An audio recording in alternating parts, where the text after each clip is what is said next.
Hello and welcome back to the Litmosphere, where I am Jennifer and I read books and talk about them. I'm now recording my last video for the last 3 books that I have read in my series of catch-up videos. And this book is called, this was my last book minute pick for the month of February in my TBR, but this book is The Church of Marvels by Leslie Parry. And this was a surprise for me. I did not know anything when I started reading the book. I was going to go back and reread the summary of the story because I absolutely knew nothing about this book other than it had to do with Coney Island. That was all I remembered, to be perfectly honest. And I kind of went into this completely blind and was so wonderfully surprised. This, I will say, is my favorite pick of the month. I cannot think of a better book that I have read in quite some time, so I will jump right into the story. This story is about 3 characters, and we do see a bit of a perspective from a 4th character, Belle. Belle starts the story, kind of an ambiguous start on we don't know why she is where she is, we don't know what the cause is for her being where she is. We don't really know much other than her telling she had left where she was, and she was now staying in this place, and she just felt that she couldn't forgive herself for things that have been done. Once the story starts, we are introduced to the character of Sylvan. Now, Sylvan is, I can't remember, a knight, I can't remember what the word they call them are, but he is one of those men that used to go around at night and clean bathrooms, privies, so outdoor bathrooms. They would clean up the slop, the muck, everything that was down in a toilet, and it was disgusting. So on this particular night, while he's cleaning, he finds a baby. A little baby with green eyes, and at first they think she's dead. And after a few moments, she starts coughing and open her eyes, and she has apparently these gorgeous green eyes. So that's how the story starts off. Sylvan is told to put the baby back where he found him, leave him, someone will find him in the day. And Sylvan decides that he's actually going to take the baby, sneaks off, and brings him home. He is a character that is considered, I believe they call him a mutt, a dog boy. He's a bit of everything. He has 2 different colored eyes. He looks, I believe he is described as looking Jewish, as looking gypsy, as looking, I don't know. They had such a combination of character traits for this man, Sylvan, that he was considered to have a little bit of every ethnicity in him, and that kind of made him an outcast. He was a child that was found on the streets. He does not remember who his mother is. He doesn't remember anything of his past. He was found at a young age hiding in a basement, and his name is a name taken from a company in the UK. So this story, I should mention, is set in New York in 1895. So I was also not aware of that, but it kind of dawn of, I guess, what you would call the new era. Our second character is Odile, or Odile, or I believe it's Odile because she's Odile of the Wheel. Her family, she's the sister to Belle, and her family used to work on Coney Island. They had the Church of Marvels, which was set up by her mother. And her mother was a runaway who snuck off when she was 15, joined the army to find her brother or revenge her brother who had died during the war, got caught, was sent home, and instead of finishing her trip home, ran off and became kind of a runner of circuses and sideshows and stuff, and started this Church of Marvels on Coney Island, where she became a very well-known woman and had this amazing circus show where Belle was a sword swallower and a contortionist, and she had a character who was a half man, half woman. She had Georgette that had 4 legs, and she had a dwarf that all these characters that you would expect to find at a circus show.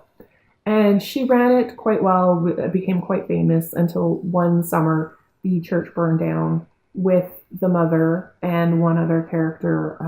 I believe his name is Alfonso, who was the half man, half woman, or Alfonso.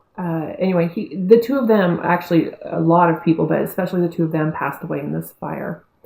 And so shortly after this fire happened, Belle ran away, and Odile has decided she is going to track down her sister after receiving a letter that was kind of scared Odile, and she didn't know why her sister ran away, why after this tragic incident happened she would take off and leave no contact or anything.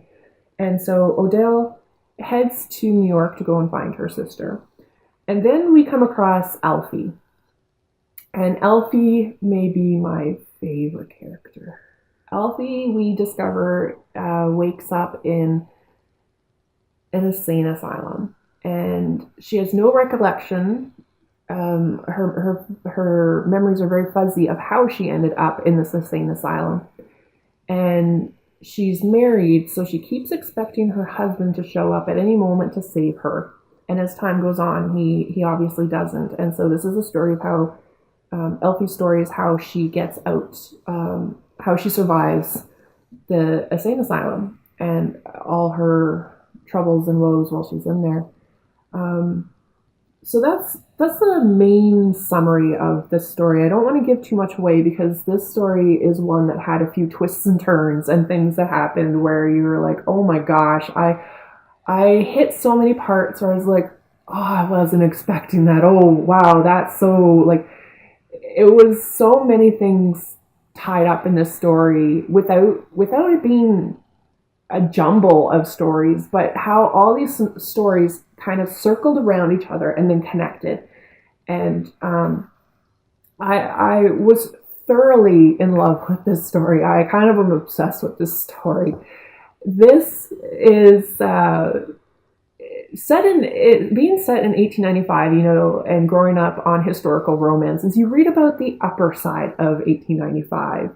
And even though a lot of those stories are set in Britain, England, even the upper class of New York was an upper class. And you don't so often see about the underbelly, and you don't see a true retelling. You always see the Cinderella stories. This story is about the underbelly, the seedy side, the poor of New York, or the working class, or the people who were strange and didn't fit in, didn't have the money, didn't have the pedigree. And I was so thoroughly enjoying the way she handled this story. I thoroughly loved how she described the atmosphere and the buildings and the people and how they interacted and the hierarchy of things. And it was so well planned and well thought out. The story wasn't, even when I thought I got to the ending and there was unanswered questions, which I hate when there's unanswered questions at the end.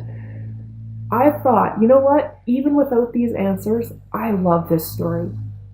She did go on to answer the questions in the epilogue, which I would have been happy without. I'm glad she filled them in, but I would have been happy without because the story was so complete.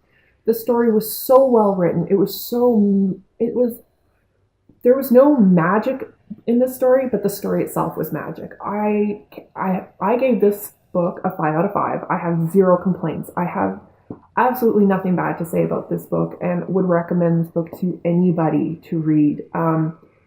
It was rollicking good fun, but on the other hand, it handled issues that even today are relevant, but especially back then were taboo. And things that you kind of swept under the rug, you didn't hear about. In a lot of books, they don't talk about it, especially when you're talking about fiction books that handle that time period. You don't see these class of people, and you don't see too many stories from this class of people. And like Alfie's husband is an undertaker. I don't recall ever reading a story that involved an undertaker and what his station in life would be. So to see all these different characters and where they fit into the world and how one class of people is even in the underbelly, one class is less than the other class and shouldn't be married to that class because of family saying you're not good enough and stuff like that. I it boggled my mind to see all of this stuff and yet have it also tightly written into such a gorgeous story. And the way these characters connected, the way these people played off each other, the way the story had circled around from each character, all meeting up at different points to finally conclude in this one ending. And even though the ending wasn't, and this is a thing that I complain about often, is I don't like sad endings or unhappy endings.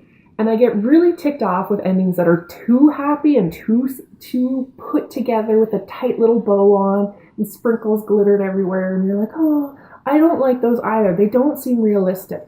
The ending of this story seemed perfect. It tied everything in so nicely that when you got to the ending, despite the fact that not everybody had a perfect happy ending, they were all happy and content with how things turned out. And even when they weren't, because a couple characters did not end up being content, they found their lots in life and earned them. And so overall, it was a happy ending. I felt satisfied with the ending. And that so very rarely happens for me that I, like I said, I can say no wrong about this book. I will rave about this book, I'm sure, for years to come, because this was probably one of my favorite reads in such a long time, and it was such a surprise. I went into this book with zero expectations and was blown away by this book. So, for anybody that loves books that have interesting backgrounds, that have interesting characters, that have unique stories, that have unique voices, I recommend this book. If you like characters that have questionable backgrounds, who have questionable reasonings behind their morals, I, again, recommend this book. If you love a story that is a rollicking good time, but still addresses issues that are so very rarely brought up, I highly recommend this book. All in all, everybody should read this book. And if you read it, let me know in the comments down below, because I would love to hear that somebody else read this book besides me. And that is it for my back-to-back reviews. I think I finally cleared up the backlog that I have sitting here. And I believe for the month of February, I have a few more to come. So keep your eye out for those. I'm not going to say they will be up tomorrow because I don't know when they will be up. I haven't actually finished another book yet. So I am planning to do that in the next few days, and then I will have a review up for you on the channel. Until then, I'll see you later. Bye.